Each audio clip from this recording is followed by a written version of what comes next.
Hello नमस्कार। मैं doctor Surendra खंसली ज्योतिष आचार्य ज्योतिष की इस नई श्रृंखला में आप सभी लोगों का स्वागत करता हूं।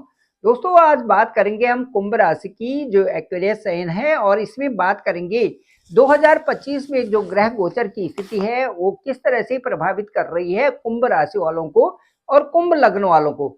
चलिए इसकी चर्चा करते हैं। और सबसे पहले मैं आपको ये बताना चाहूंगा कि जो कुंभ राशि है उनके जो लॉर्ड हैं वो शनि है। शनि लॉर्ड तो है, लेकिन ये हमने ये देखना है कि कुंभ राशि के ऊपर जब शनि का गोचर चल रहा है और उसके बाद जब 29 मार्च 2025 के बाद 29 मार्च 2025 के बाद जब शनि ठीक दूसरे स्थान में लग्न से दूसरे भाव में, ये चंद्र कुंडली के जो लग्न से उसमें दूसरे भाव में जाएंगे, तो वहां पर भी क्या प्रभाव होगा, किस तरह से ये राशि प्रभावित होगी, इसके बारे में आज चर्चा करेंगे। चलिए मैं बताता हूं आपको कि जो कुंभ राशि है, कुंभ राशि ये है और 11 अंक वाली राशि ये कुंभ राशि है। यहाँ पर जो शनि का विचरण इस समय चल रहा है, यहाँ पर जो संचरण है, यहाँ पर जो गोचर है, यहाँ पर जो ट्रांजिट है, ये कई तरह के जो मानसिक और शारीरिक तनाव को दे देती है। क्योंकि शनि का गोचर जब यहाँ पर हो रहा है तो ये शरीर का स्थान है, तो शारीरिक भी तनाव होंगे और मानसिक भी होंगे। कैसे होंगे? शारीरिक तौर से तो ये होंगे कि जो आप कार्य कर रहे हैं उसमें यदि आपने आलस्य दिखाया तो आपको शरीर से शारीरिक तनाव भी होंगे और मानसिक तनाव भी होंगे। इसके साथ साथ में जो शारीरिक चीजें होंगी वो आपको करनी ही करनी है, क्योंकि शनि का यहाँ पर संचरण है। शनि का यदि आपके लग्न के ऊपर संचरण है तो ये बताता है कि कार्यों को आपने किसी भी रूप में, सिद्धत रूप में करना ही करना है, उनको एक अच्छे रूप में करना ही करना है। यदि आप नहीं करते तो उससे आपको मानसिक अशांति होती है।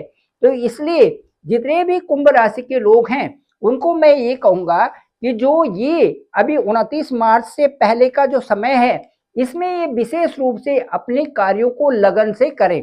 इसके साथ साथ में मैं ये बताना चाहूंगा कि जब शनि यहाँ पर 29 मार्च को सेकेंड हाउस में, आपके सेकेंड हाउस में गोचर करेंगे, तो सेकेंड हाउस का जो ट्रांजिट होगा वो भी एक महत्वपूर्ण होगा। यहाँ पर परिवार का स्थान होगा। ये भी आपके लिए एक चैलेंज है, कई तरह से ये चैलेंज बना रहेगा। अब मैं ये कहता हूं कि आप मेहनत भी करेंगे और मेहनत से ही आपको धन की प्राप्ति होगी।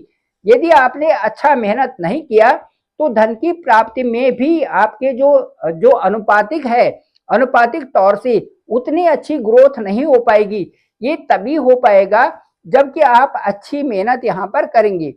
मैं ये भी आपको कहना चाहूंगा कि जुलाई के बाद आपका फाइनेंशियल जो स्टेटस है वो ज्यादा अच्छा मजबूत होगा। जुलाई के बाद ये अच्छा स्टेटस आपका यहाँ पर बनने वाला है।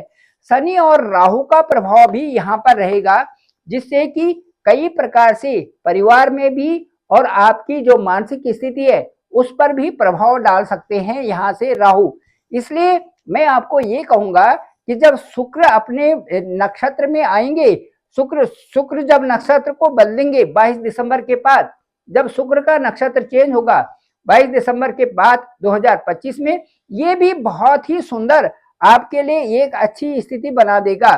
तो ये दूर की मैं ये कहूंगा आपको कि जो यहाँ पर देखिए, यहाँ पर जो जुपिटर है, यहाँ पर जुपिटर का जो जुलाई से और नवंबर तक ये यहाँ पर बकरी रहेंगे, ये अवस्था यहाँ पर रहेगी।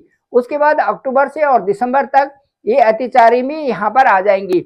जुपिटर का भी ये कर्व जो है ये एक विशेष प्रकार से आपकी आपकी राशि में 2025 का एक बड़ा संकेत दे रहा है। जो जुपिटर यहाँ पर भी होंगे, ये सुख भाव होगा, यहाँ पर भी होंगे, ये आपका पंचम स्थान होगा, जहां से आप कई प्रकार की प्लानिंग कर रहे हैं, कई प्रकार की योजनाएं बना रहे हैं, कई प्रकार से आप सोच रहे हैं कि मैं इन इन जो कार्य हैं उनको किस अवस्था में पहुंचाऊंगा, क्या उनकी जो प्रगति होगी और उनसे किस प्रकार की आय प्राप्त होगी। ये यहाँ से प्लानिंग्स आपकी हैं। ये ठीक जो है यहाँ के बाद, यहाँ पर जुलाई से और नवंबर तक तो यहाँ पर बकरी है ही। उसके बाद यहाँ से जो बृहस्पति होंगे वो दिसंबर, अक्टूबर से और दिसंबर तक अतिचारी अवस्था में यहाँ पर पहुंचेंगे। तो जो ये बृहस्पति का गमन है ये भी एक विशेष रूप से आपकी कुंडली में कई प्रकार के चेंजेस, कई प्रकार के बदलाव ला रहे हैं। अब मैं ये बताऊंगा कि जो ये 2025 का वर्ष होगा, ये शादी विवाह से संबंधित या जो किसी तरह से भी जो जो लोग रिलेशन में हैं, उनको एक आगे शादी करने का मौका जरूर 2025 में मिलेगा। इसके साथ साथ में मैं ये कहना चाहता हूं कि जो जो ये 2020 से और 2027 तक को जो साढ़े साथी का ये कार्यकाल आपका जो चल रहा है, यहाँ तक शनि का जो साढ़े साथी ये आपके ऊपर चल रही है, ये आपको कई प्रकार से जो ये मानसिक और शारीरिक जो ये तनाव दे रखे हैं, इसमें अभी भी आपको एक ध्यान रखना है और बैलेंस करके चलना है अपने आप को, क्योंकि ये स्वास्थ्य पर भी इसका प्रभाव पड़ सकता है। इसके साथ साथ में राहु जो यहाँ पर होंगी, वो आपकी दिनचर्या में किसी न किसी तरह से प्रभावित कर सकते हैं, इसलिए इन चीजों का ध्यान रखना है। साथ साथ में यहाँ से भी देखें यदि तो शनि से अष्टम, ये देखिए यहाँ पर केतु हैं, और शनि से यहाँ पर देखिए छठे भाव में यहाँ पर मंगल हैं।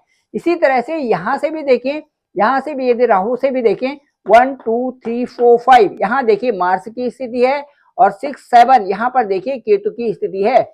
इसलिए वाहन और यात्रा जब आप करेंगे उसमें आपको विशेष ध्यान रखना है। इसके साथ साथ में आर्थिक चीजें हैं, उसमें इन्वेस्टमेंट है, उसमें भी विशेष सतर्कता की आवश्यकता आपको पड़ेगी 2025 में। इसके साथ साथ में मैं ये कहना चाहूंगा कि विशेष रूप से आपके जो कई तरह से आपके साथ में चेंजेस हो रहे हैं, और उसमें मैं ये कहूंगा कि जो मई, जून और जुलाई का महीना है, ये आपके लिए बहुत अच्छे रहेंगे, और उसी तरह से आप मार्च और सितंबर और अप्रैल में थोड़ा सा आपको ध्यान देने की आवश्यकता होगी।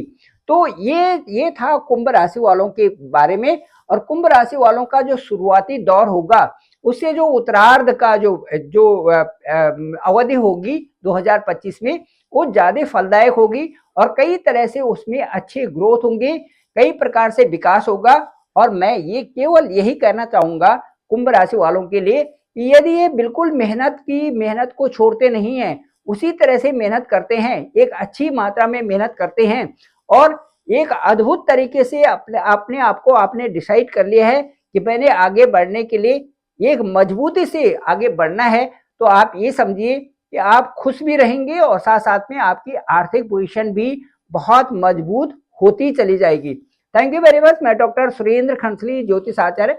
डिस्क्रिप्शन पे मेरा नंबर है 9868280191। आप डायरेक्ट मुझे कॉल भी कर सकते हैं, मैं आपका कॉल पिक करूंगा। साथ में जानेंगे कि आपकी जो कुंडली है वो क्या कहती है, आपकी दशाएं क्या कहती हैं, और आपका जो आने वाला समय है उसमें जो दशाएं और अंतर दशाएं हैं वो आपके लिए क्या बोल रही हैं, और आपने क्या उपाय करना है। यदि उपाय की बात करें तो मैं आपको बताना चाहूंगा कि एक तो शनि चालीसा पढ़ें, शनि से संबंधित उपाय करें, क्योंकि शनि आपके लॉर्ड हैं, इसलिए उपाय में शनिदेव को प्रसन्न जरूर करना है। दूसरा, शिव चालीसा आपने पढ़नी है, शिव चालीसा पढ़नी है। तीसरा, गुरुवार को आपने पीले वस्त्र भी पहने, और पीले वस्त्र दान भी कर सकते हैं, पीली वस्तुएं भी दान कर सकते हैं। इसके साथ साथ में सूर्य को अर्घ्य आपने जरूर चढ़ाना है, क्योंकि सूर्य से आपका बहुत एक ऐसा संबंध है कि सूर्य यहाँ पर उत्तरायणी को आएंगे, उसके बाद यहाँ पर 12 फरवरी को आएंगे। इस तरह से सूर्य का गोचर जो इधर बहुत महत्वपूर्ण गोचर आपकी राशि वालों के लिए, कुंभ राशि वालों के लिए ये बना हुआ है। इसलिए सूर्य को अर्घ्य भी देना है, गायत्री मंत्र की उपासना करनी है, और मंगलवार और शनिवार को आप हनुमान चालीसा पढ़ें, या हनुमान जी का जो बजरंग बाण है उनका पाठ करें, तो ये बहुत ही उत्तम कुंभ राशि वालों के लिए रहेगा। आप सभी लोगों का धन्यवाद, आप सभी लोगों का आभार। आप इस चैनल को जरूर लाइक, शेयर और सब्सक्राइब करें, सभी लोगों को भेजें।